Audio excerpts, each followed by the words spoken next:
I'd like to introduce our next company, DroneShield. The CEO is Oleg Vornik. He'll be joining us virtually. And so just quick overview, DroneShield is an Australian-based company specializing in RF sensing, sensor fusion, electronic warfare, and mil-spec manufacturing, providing AI-driven platforms to protect against drones and autonomous system threats.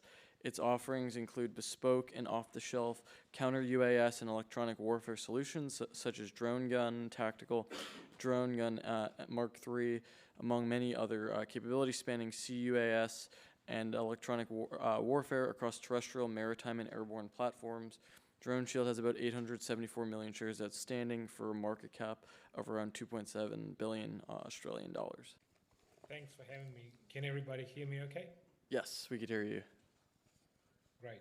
Hi, everyone. So to do a very short version of that summary, thank you for doing the introduction. DroneShield is a counter-drone business. What you're seeing on the cover slide of the presentation is our RF Patrol body-worn drone detection device being used in a joint US-UK military exercise called Project Flytrap a couple of months ago. I'll probably take about 15 minutes to talk about the business using this half-annual presentation we run on December year-end, and we'll turn to Q&A following that. My apologies in advance for everything being in Australian dollars. You can do the mental maths of multiplying everything by 2/3 to get to US dollars. We'll give you the idea. So about 65 US cents, give or take, to an Australian dollar. So we released a record set of results just last month for our first half year end. And that's right across the board. So our revenue, our profitability, the secured revenue for year to date, the pipeline, cash, number of engineering stuff, and so on. And you see the numbers on that slide. I won't talk to all of them, but in a summary, what we're seeing is we've been in this business for about 10 years, right from when small drones were not considered a threat. And that gave us time to really develop the technologies and get in with our customers to be there when they started displaying interest in the counter-drone. We have been in Ukraine right from the beginning of the war. We have hundreds of our systems deployed in Ukraine today. We're getting a lot of intelligence from them.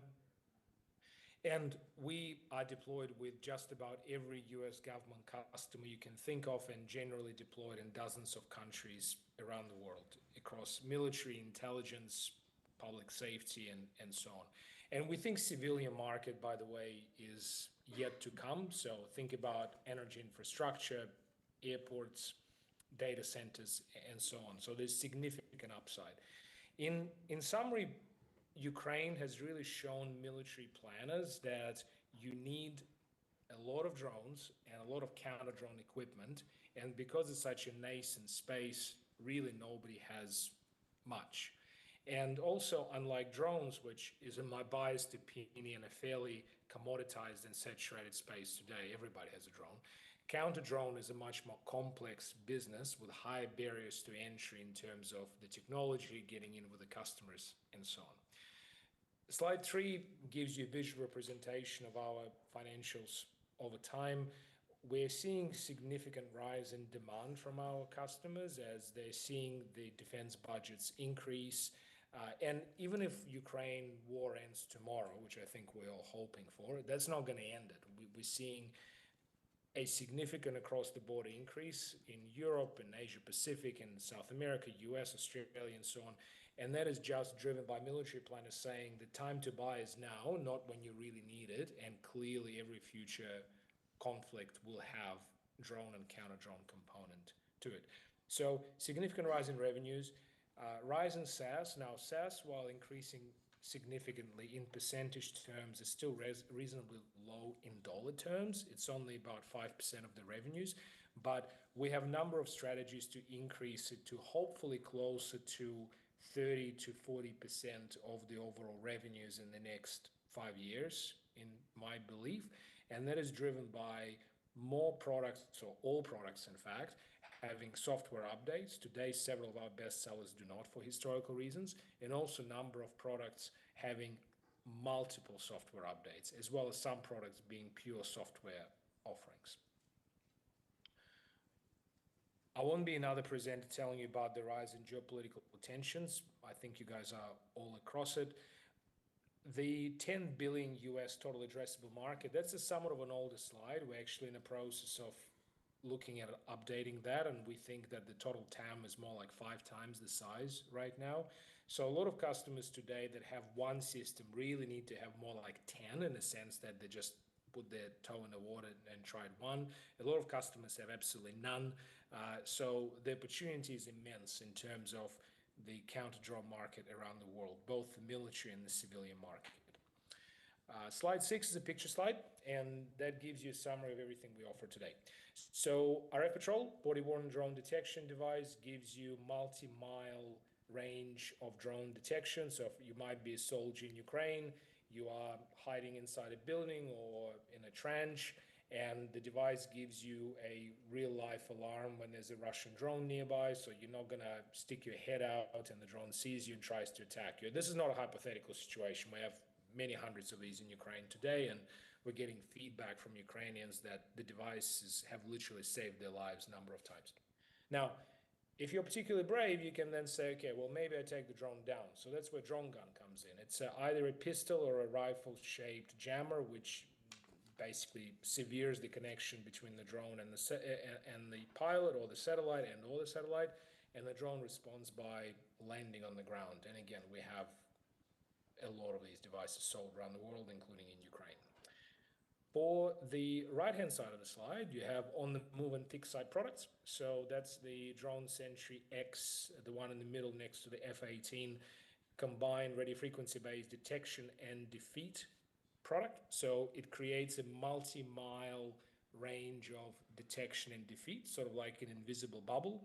And then we are also complemented with third-party sensors, like the radars. You see the Radar RPS-82 radars here, very far-range radars, which are like motion detectors in the sky, essentially. The radars, so you see, the cameras, you see the FLIR camera above it. And then on the next slide, you see the Drone Sentry C2 in the middle, which is our software offering, subscription-based, that stitches it all together. Think about it a bit like Google Maps for counter-drones. So you have your facilities, vehicles, soldiers with counter-drone systems loaded onto them, the detections going off, the defeat real-time alerts going off, heat maps of drone flights, quite a bit of analytics, and so on.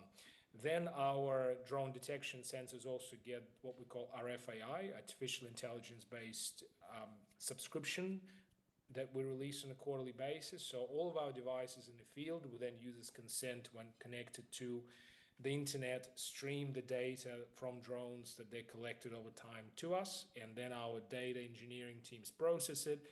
And you need lots of data, just like any artificial intelligence business would, and that then enables us to create this AI algorithm to detect never seen before drones. There's thousands of new drones come out, and you can't really use a library-based approach.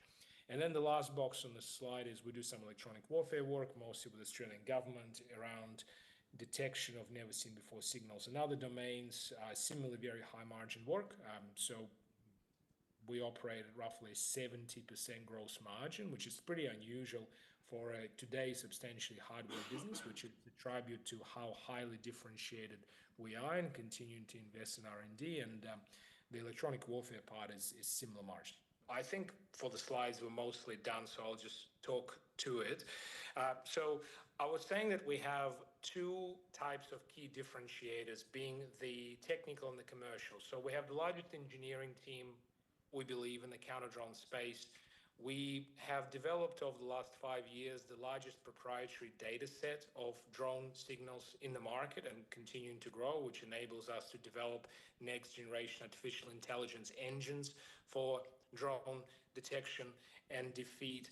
And on the commercial front, we over time have developed a credible reputation with number of tier 1 end users who then feed us information in terms of the future drone trends, I mean, you might ask, well, what's an Australian company doing dealing with a global problem like counter-drone? And that's because we get a lot of feedback from places like Ukraine, the US government, military and government users in Latin America, elsewhere in Europe, Australia, and so on.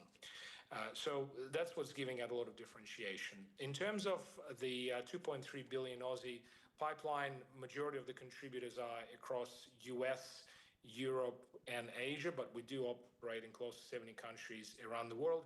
So in terms of the next steps for us, we believe we will do, and this is not guidance, but I guess my opinion, we'll do a bit over 200 million Aussie in revenue this year, so a bit over 130 million US.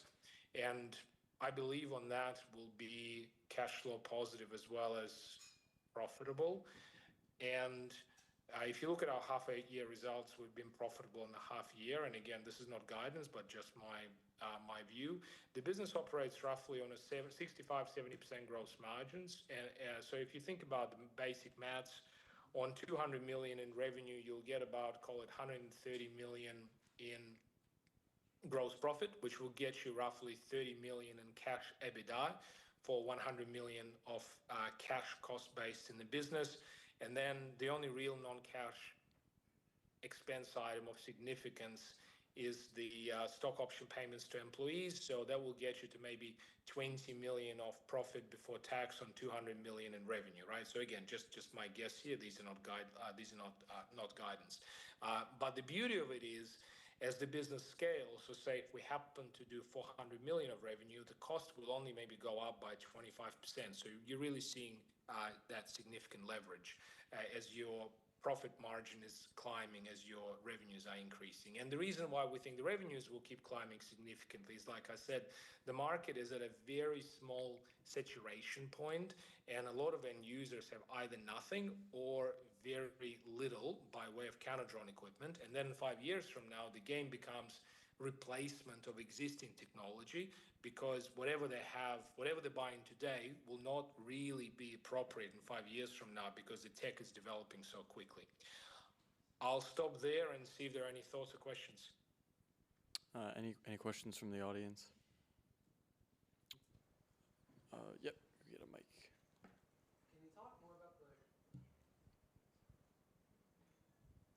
Can you talk more about the competition in the in the counter drone market, so to speak?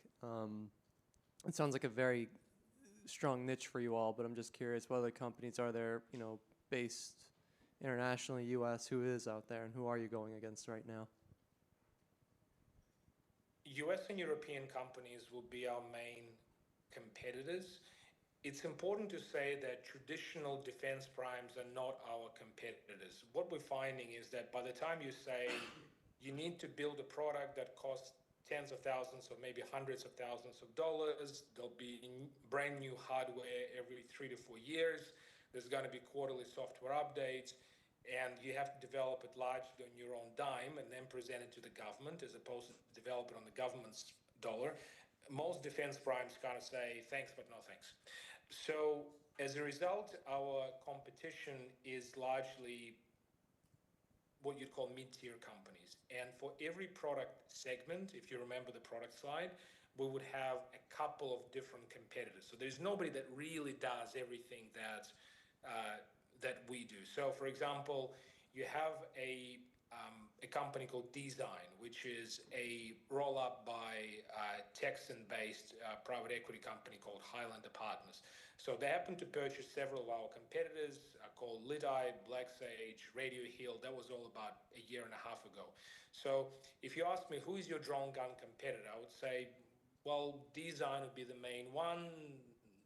We probably do more sales than they do, but the company still, like Design, still would sell some. But we don't really see them truly competitor like for like, because what happened was Design, like if you think about the history, right? So when Radio Hill, which is the company that purchased, so that was a small company of a handful of people, privately owned. And for years, in my opinion, they've been under-investing in R&D. So as a result, our drone gun continued to pull further and further away in terms of performance, like the ranges, the versatility, and so on. Let's pick another example. RF Patrol, body-worn drone detector. So there's really only one competitor globally. So it used to be a Danish, now American-owned company called My Defense. They have a product called Wingman. It's a roughly maybe half of the price point and half of the capability. Like they don't have a screen, so don't display quite as much information. They don't detect quite as many drones from what we're hearing. And we have significantly more market share than them in our understanding, both in the US and in Europe. And I can keep going across the products, but the point is that for every product family, you might have one or two competitors. Now, there are no pure play publicly listed counter-drone companies in the world apart from DroneShield. There are some like Khaki or like AeroVironment for whom very small part of what they do is counter-drone. But if you're looking for pure play counter-drone exposure, we're the only option globally. Excellent. We have another question. Hi there. So my question, I kind of have two questions. So one, kind of off of the last question, you spoke a little bit about the competition in the space. Do you guys see it as a kind of a non-zero sum market that you guys are, looking to dominate? Do you see room for multiple winners? And then I noticed you emphasized that you have a $2 billion plus pipeline. How aggressively are you looking to grow that pipeline from here? On the last point, we previously stated before that we're aiming to double it over the next several years. I mean, to be honest with you, I always find pipeline a bit of a hypothetical situation. It's like, okay, well, pipeline is nice, but what does it mean in terms of revenue projections? And the industry is so nascent that it's very hard to project. So I think that we can continue growing at the sort of rates that you've seen recently, and it's certainly not a zero-sum game in that the market will grow immensely. So I think today the amount of Western purchased counter-drone will probably multiply every year by a factor, right? And that's because of low market saturation. So we don't necessarily need to fight other people for market share, just so long as we keep it and the industry continues to rise, and I think it will for a long time because, like we're discussing, everybody needs counter-drone and has very little of, and that's even before you talk about the civilian space, all of those things. So I think we still got a very long way to go in terms of where the market is, and it's going to, I think, help number of companies, and we just happen to be a major player, but we don't need to be displacing others. Any further questions from the audience? I have a few here myself. Maybe you could just talk more towards the opportunity you see in software. You touched on it briefly in your presentation. Just be curious to hear some more color on that. So the product is a combination of hardware and software. However, not every product we do has SaaS attached to it. For example, drone guns, they have been around for quite some time. In fact, so much so that a lot of people associate DroneShield as a drone gun company, but that's actually one of our simplest technologies today. The aim is to have SaaS as close to that 30-40% mark of the total revenues as possible. And so we will continue to invest in AI-enabled detection software engines, defeat software engines. Some products like DroneSentry X will have both attached to it. The AI sensor fusion in our command and control systems, which we think will be a good contender for both the military markets on a small scale, so we're not out there competing with Lockheed C2s, but specifically as a specialist counter-drone C2, as well as in the civilian space, where we think we have a very good shot at the C2 for the likes of airports, critical infrastructure, and whatnot. We think that Sentry Civ, which was actually a product on the very right-hand side of the slide, didn't get a chance to talk about it, it will be a significant contributor to software. So Sentry Civ is essentially a box which comes with a tablet, and that gives you real-time drone tracks around your facility. And it doesn't have defeat capability because a lot of our civilian customers don't have a legal ability to defeat drones anyway, but it tells you where the drone is, where it started from. Chances are the pilot is around where the drone started from. You can go and apprehend the pilot. If you know where the drone stopped, if you're a data center, you can go and grab the drone, and that means you don't have a cyber potential breach anymore. So that gives you quite a bit of capability, and that's 20 grand a year. Costs us about 6 grand to make, so you have decent margin year one and essentially 100% margin from year two onwards. And then we're working on additional service and software packages going forward to kind of have a whole through the life customer experience. So thinking about training, certifications, and so on. So you kind of capture as much of the ecosystem around a complete counter-drone experience as you can. Like, for example, we're working with another Aussie company called XRG that does virtual reality goggles. And so we're working with them right now on a package to train customers in a virtual reality setting on basically counter-drone training courses. Excellent. Maybe a question I had was just given this is a global market. I guess how does DroneShield go about prioritizing what geographies to approach? So what we're finding is that fundamentally, two customers want sovereign on-the-ground capability, being the US and Europe. All the other customers are fairly relaxed for the equipment to be made in Australia, developed in Australia, and so on. So to respond to that, so today everything is designed and made in Australia, but there is significant element of American components, like we use American chips and so on. And I mean, obviously, we don't use Chinese gear, we don't sell to China and so on.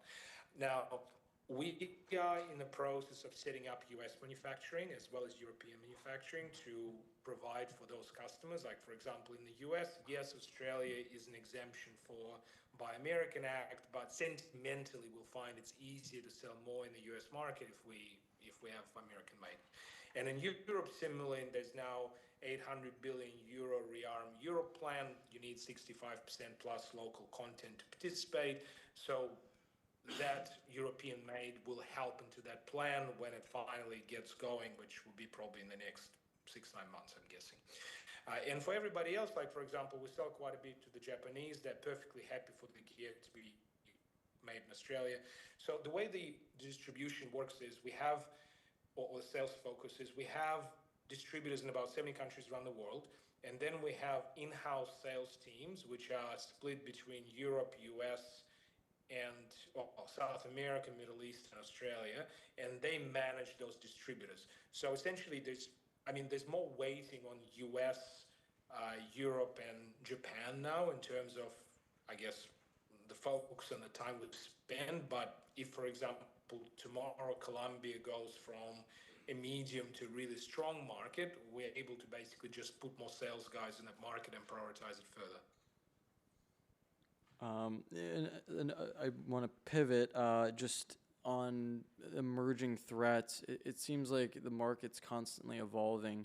I guess how is DroneShield staying ahead of that, and what are you most focused on?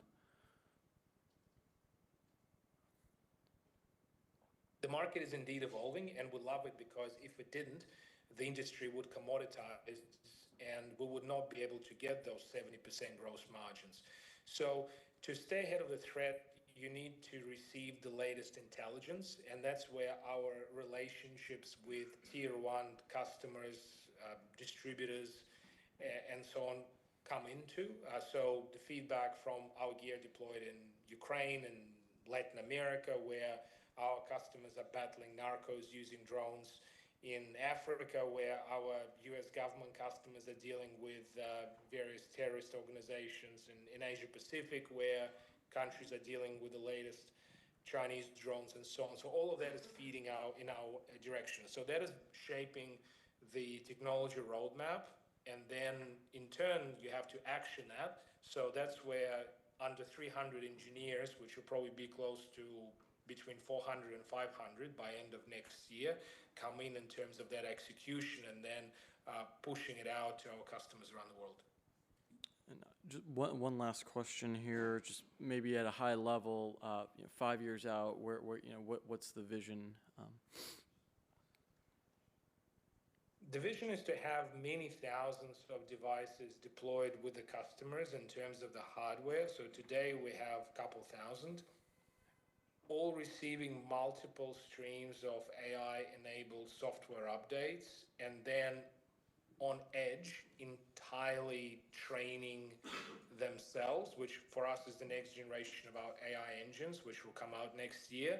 So the device, if it sees never seen before drone, it trains right on the spot on edge. Today it's trained in our Sydney facility in terms of the engine. So trained fully on edge and learns from seeing things it never seen before. And seeing that across defense customers, civilian customers, and kind of everything in between, like border security and intelligence and so on. I think this would be a huge opportunity of its own in terms of the revenue. So revenue in the billions is entirely achievable, I think, over the next 5 to 10 years. And we don't really need to go completely outside of that. So the plan is to stay within the counter drone with maybe an element of electronic warfare because it's quite adjacent. But that's our focus. That's what we're good at. Excellent. Well, thank you for a great discussion. We're excited about all the things happening at DroneShield, and we'd look forward to having you back here next year. Thank you for your time. Take care. Thank you. Tony Bancroft is a portfolio manager for Gabelli Commercial Aerospace and Defense ETF. Michael Bergio and Daniel Gleam are research analysts at Gabelli Funds. The above webcast is a recording from the 31st Annual Gabelli Aerospace and Defense Symposium, which occurred on September 4, 2025. GAMCO is providing these links as a matter of general information. We do not intend for these links to be a complete description of any security or company, nor is it a research report with respect to any of the companies mentioned herein.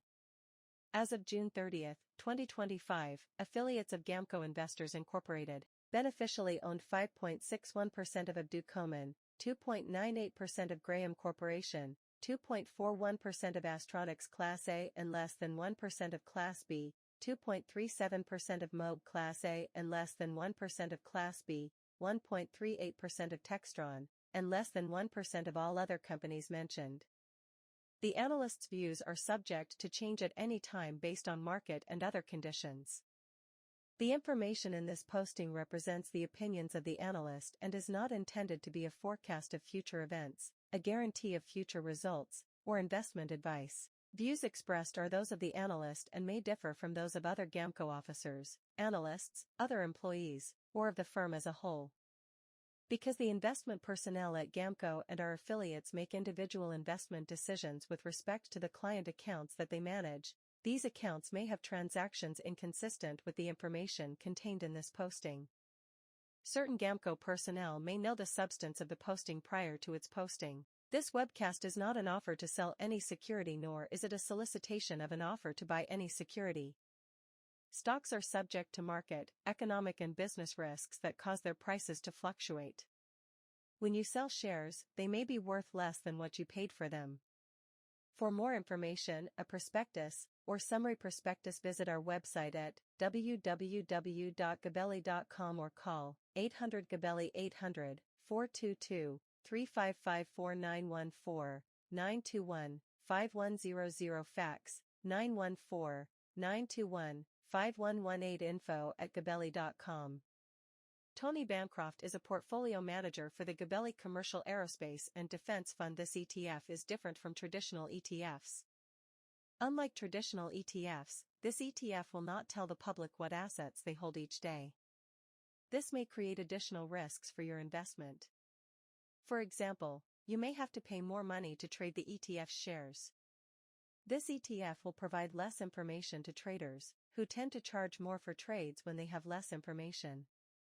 The price you pay to buy ETF shares on an exchange may not match the value of the ETF's portfolio. The same is true when you sell shares. These price differences may be greater for this ETF compared to other ETFs because it provides less information to traders. These additional risks may be even greater in bad or uncertain market conditions.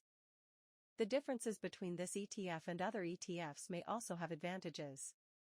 By keeping certain information about the ETF secret, this ETF may face less risk that other traders can predict or copy its investment strategy.